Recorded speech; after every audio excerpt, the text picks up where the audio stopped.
tonight is Hasti Jafari, the graduate hood from the College of Liberal and Creative Arts.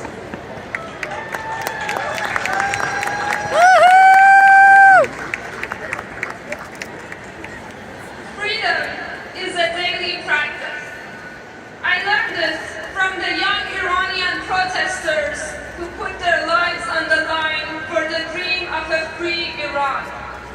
In case you don't know, since the murder of Jina in September 2022, there's been massive protests happening in Iran.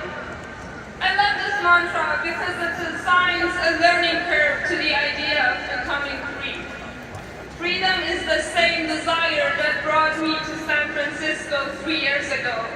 Back then, I thought myself superficial for wanting to feel the wind in my hair, uncovered by compulsory hijab.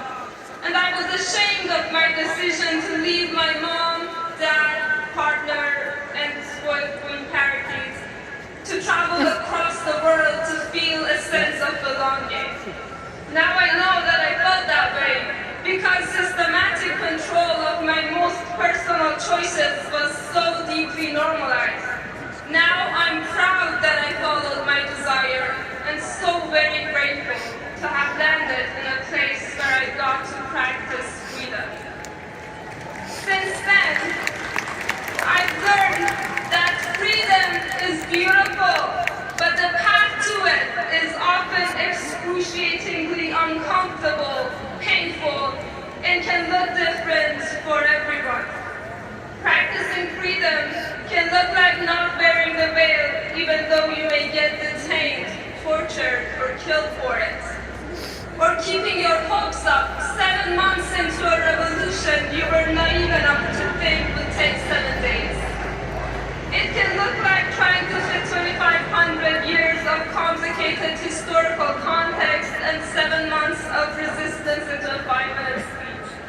Almost giving up, but then writing the speech anyway, trusting your audience to be curious, to embrace the ambiguity.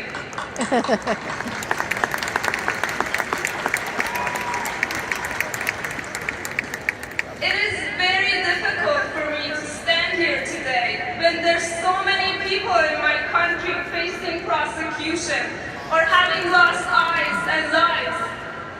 I ask of myself and all of you that we not only keep them in our hearts, but to also practice becoming the most liberated, creative, and savvy versions of ourselves in order to take their hand.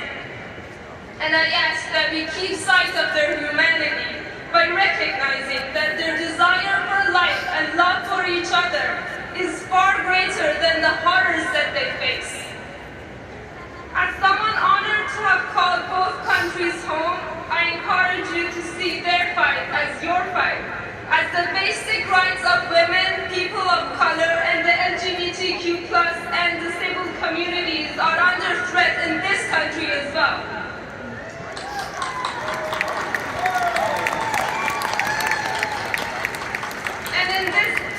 Interconnected world, none of us are free until all of us are free.